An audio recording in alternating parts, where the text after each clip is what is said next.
comes to 2024 Lego, it was not great, in my opinion.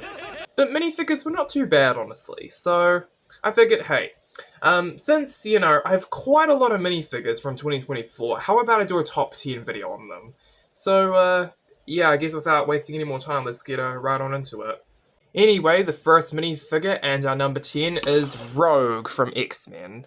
Now, I'm gonna be completely honest with you, I don't really know too much about Rogue. I mean, I grew up playing the Lego Marvel Superheroes video game, but she wasn't even in the game, so my first exposure to her really was from the X-Men movies, and they didn't really depict everyone the best, unless you're Wolverine, I guess. But still, I really like how this minifigure looks. She's got quite a lot of colours on her. We got the dark green, the normal green, the yellow. I like the hairpiece and how they managed to incorporate the white streaks into it. I also think both of her facial expressions are pretty good. My only real complaint, I'd say, is the torso and how the yellow is not really, it doesn't really match the plastic, but still, the torso does have a lot of nice detailing on it. I like the little X right there that's underneath the jacket. And yeah, overall, I think there's a really detailed figure and one of the better X-Men minifigures in my opinion. So, she's number 10 on my list. As for our number 9, this one's kind of a surprise to me, personally, but we have Severus Snape from Harry Potter. Now, I'm gonna tell you the truth, sure, I had a Harry Potter phase in, like, 2019. If you know my videos from around the time, like, Harry Potter was, like, all I was making, but, like, as I got into other things, I realized that Harry Potter minifigures are extremely boring, because they're just normal clothes and robes and that.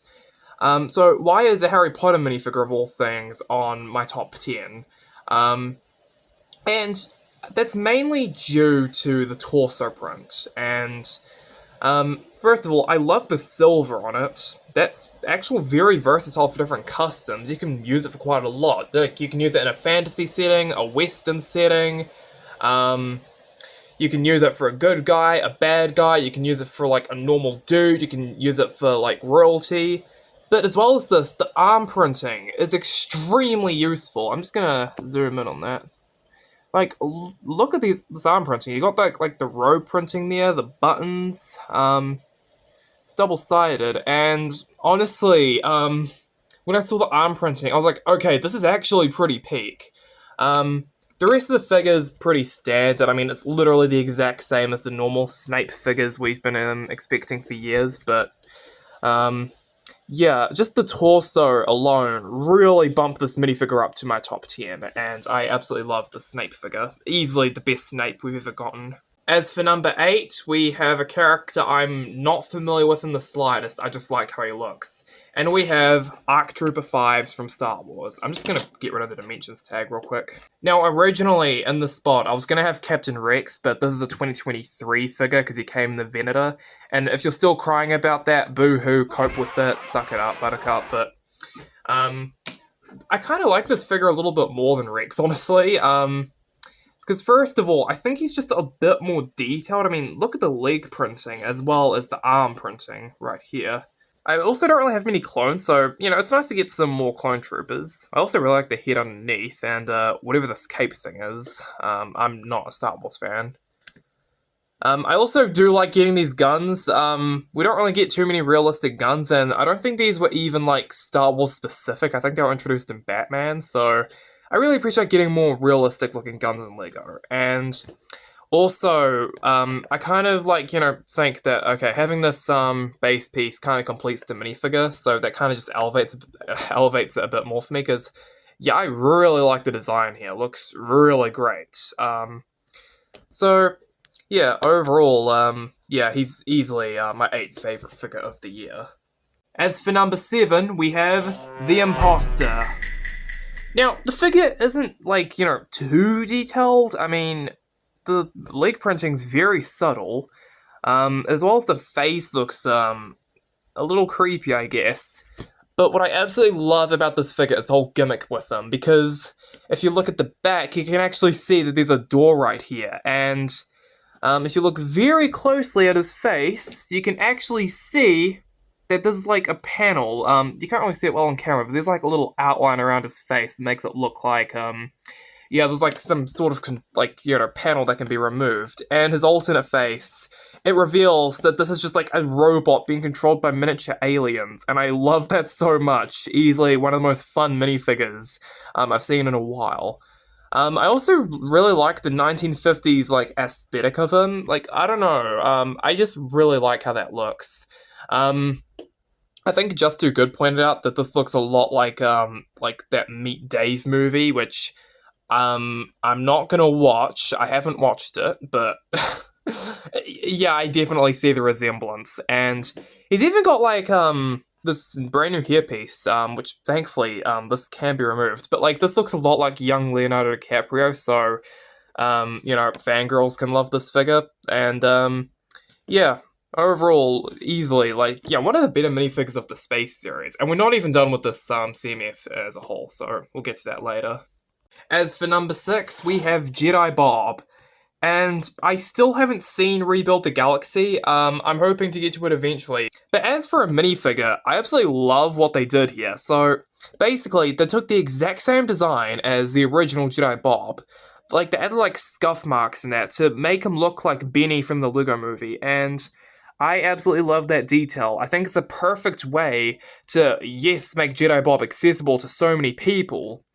However, to also keep the original exclusive. No back torso printing, but like, yeah, he's even got like an alternate face with a brand new stern look. I don't even mind the fact that he's using the newer browns and greys because, like I said, it gives the people who want Jedi Bob as a character, but the original can still be exclusive for all those story boys who get no bitches. So, I absolutely love this minifigure, and looks really great. I just wish that they used trans neon green for the lightsaber.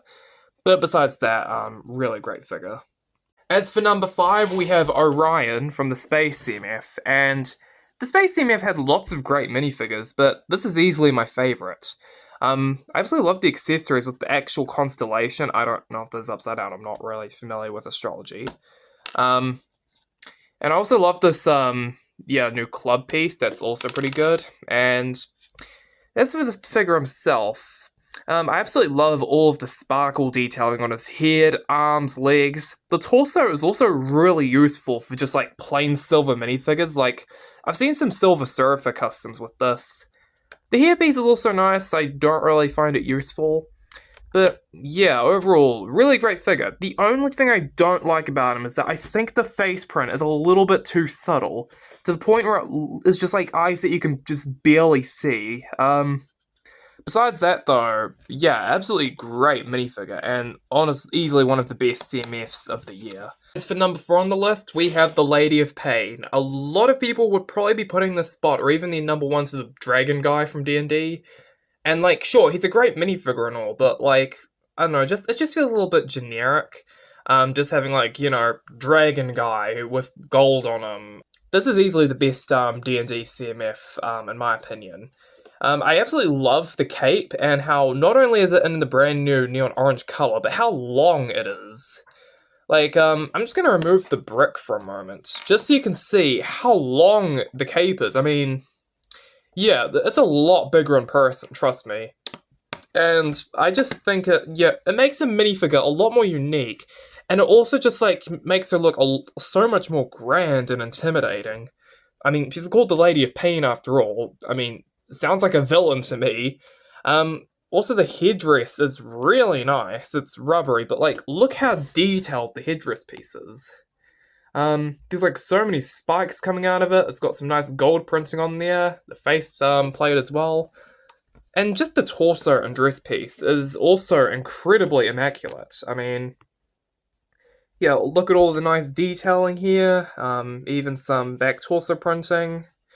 And she's even got, like, this box thingy. I don't know what it is, but it looks cool, I guess. So, yeah, easily my favorite CMF of the year. As for number 3, we have Shadow the Hedgehog, and yeah, this is such a detailed, well, he's not detailed, but he's such a great looking character with the right amount of detailing. I mean, he's got lots of printing on the headpiece, which is also dual molded, I might add. And, yeah, just look at all of the printing, and, this looks exactly like Shadow to me. His, I don't know what you call this, like, his skin color, I guess, it's done in, like, the warmer tan, so that looks great. I also love the arm printing and leg printing. Like, they didn't even need to give him arm printing, but they did, and it looks great. I also think the arm and leg printing could be really useful for, like, some sci-fi customs. And he's even got, like, the quills print on his back. Yeah, overall, for a rather simple minifigure, he's incredibly detailed and looks great, so easily my third favourite of the year. For number 2, this one's kind of a surprise to me personally, but we have Evil J from Ninjago. Now, let me explain. I've already talked about on this channel how I don't like Ninjago anymore, and it's just gotten stale. They don't do anything brand new, etc, etc, etc. But Evil J was a real standout to me, because, well, yes, I have seen the clip in the show where he does evil stuff or whatever at the tournament, and it was honestly pretty bad. I think this really shows that, like, making a permanent change to one of the core ninja, and actually shows, like, proper risk-taking. But, you know, I'm not talking about show lore, I'm talking about how the minifigure looks, and I'm just gonna remove his accessory real quick, and I just really like how the, detailing on his torso looks. It's got so much detailing, the colors are striking, yet also subtle as well. It tells you that this is Jay, but he's evil Jay. I also think there's, like, some really good use of, like, the eye visor piece that the Dragon's Rising ninja have been using. And if you want to, you can even, like, you know, just put this the other way around, and yeah, you can see this is still Jay, but I just think that this perfectly encapsulates, like, an evil version of one of the ninja. And, I'll just be right back, I need to grab something. Like, when you put, like, one of the ninja, next to him, like, you can clearly tell that, like, you know, this is how the ninja are meant to look. And just the completely different design really shows that, like, yeah, he has been corrupted by the bad guys, and, yeah, overall, just an incredibly detailed and great-looking minifigure, and yeah, a real surprise to me, even if I really cannot stand the Ninjago show or sets anymore. And for number 1, it's not really too big of a surprise in my opinion. It's Sauron. And he came in, honestly, the one Lego set I've always wanted them to make, Barad-dûr, which still looks absolutely fantastic. But just all of the detailing on him is so immaculate. Of course it's all one piece, but, like, I really like this headpiece. The armor and, just printing in that looks, a bit more premium than normal, in my opinion. Even continuing on to the back as well. Also, I really like how, if you can't really see it too well, but with the red of the eyebrows there, it actually lines up. And you can just faintly, just barely see a bit of red in there. Doesn't really pick up too well, because they are really small holes that are rather deep, but yeah, a part of me does still wish that they used, like, the Woody arms and legs from Toy Story, or the Avatar arms and legs, just to make them, like, you know, a lot taller. But I don't think this is really the end of the world, and I think it still looks really, really great. Like, besides the leg stuff, you really can't do any better than this. I guess it would be nice if the, shoulder and, helmet piece was separate, just so you can recreate that one shot from Fellowship of the Ring, where Isildur, defeats Sauron, but still, I think that he just looks so, so good as is, and, yeah. And that's essentially it for my, 2024 top 10 minifigures of the year.